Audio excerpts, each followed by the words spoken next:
So this is the new Control Pro from PAC. It's our new steering wheel control interface. In addition to analog that the RC already does, this one does CAN bus, LAN bus, LIN bus, Class 2, IE bus, serial data, and the analog. So in addition to all the data protocols added, we've given you multiple analog inputs too. This way you don't have to tie a bunch of resistors together and hook them all to one wire. So in addition to the hardware upgrades, the biggest thing would be the programming options. And there's 4 ways of programming. So I'll start out with app mode. And with app mode, we can use a tablet, we can use a phone, we can use a PC. It can be Apple, it can be Android, whatever you like. So fresh out of the box, the interface comes set for app mode with all the dip switches down. So since we're using a tablet, we're going to take the supplied adapter that comes with every CP5, hook it into the interface. Go ahead and connect our tablet. It gives you audible confirmation that the tablet's been connected. So this vehicle we're in is a 2005 Ford Expedition. So we'll go ahead and look our vehicle up here.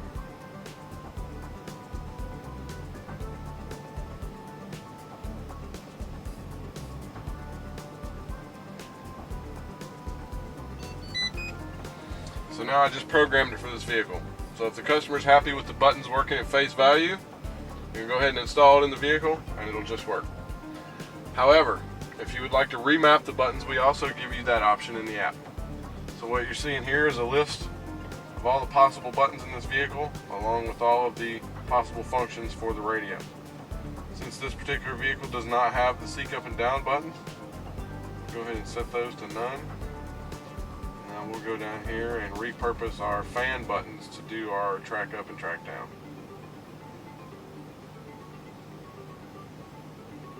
You can also set 2 functions to every button, so short press, long press functionality. So now that I have the buttons remapped, I can go ahead and send it to the interface. So now we just programmed it for this vehicle along with the custom mapping. If you do a lot of the same vehicle, you can save the file here for later use. So that way if you do a lot of fleet work or dealer work and you do say 10 of the same vehicle, you can go ahead and make a configuration for 1, save it, and then the next 9 you'll just load that configuration right in there. We also give you the installation instructions right here in the app. Give you a detailed pinout wire for wire where they connect to. So as you can see here, the black wire on the module goes to connector 1, pin 6, which is a black and green wire. Down here we give you your connector pictures and reference numbers. And just like the current SWI site, we have any applicable notes connecting it to the radio, loop instructions, etc. So that is the programming via app mode. Next we're going to do programming in configuration mode. So let's say you don't have a cable connected to your smart device, or you forgot it or lost it or what have you, but you still need to program it. We can now go ahead and look up the same vehicle in the app.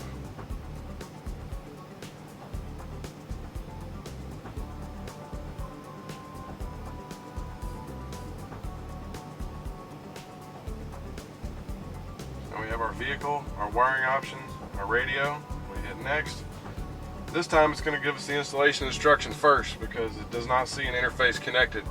If you're programming it with a tablet or a phone, it has to be connected to the vehicle in order to communicate. So we give you the installation instructions first, that way you can go ahead and install it. We'll go ahead and hit next. It says you're not connected, would you like to proceed? Yes. So now it's telling us to set the dip switches as shown. So you can see here it shows you your vehicle dip switches and your radio dip switches.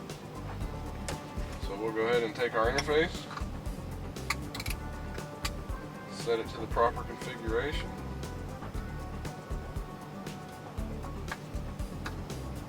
Plug it in, and now it just works. So the buttons are now working at face value. However, if the customer would still like them to be remapped, we can do that the old-fashioned way using the programming button. Now this time we get confirmation beeps of when we've entered programming and when each button is being pressed on the steering wheel. This method will still allow us to do short press, long press, so 2 functions on 1 button. And we can skip functions from the programming button just like the way it is with the RC. So we'll go ahead and let that mode time out. Audible confirmation, the mode's timed out and programming is complete. That's the second way of programming. The third way is what we're calling manual mode. So now I can take all the vehicle dip switches, put them all up. Got the radio dip switches set for Pioneer, connect it.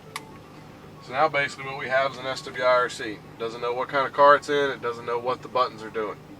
So now we can program it using two different ways. The first one, again, is the old-fashioned way with the programming button. So we'll push the button. We're in programming mode.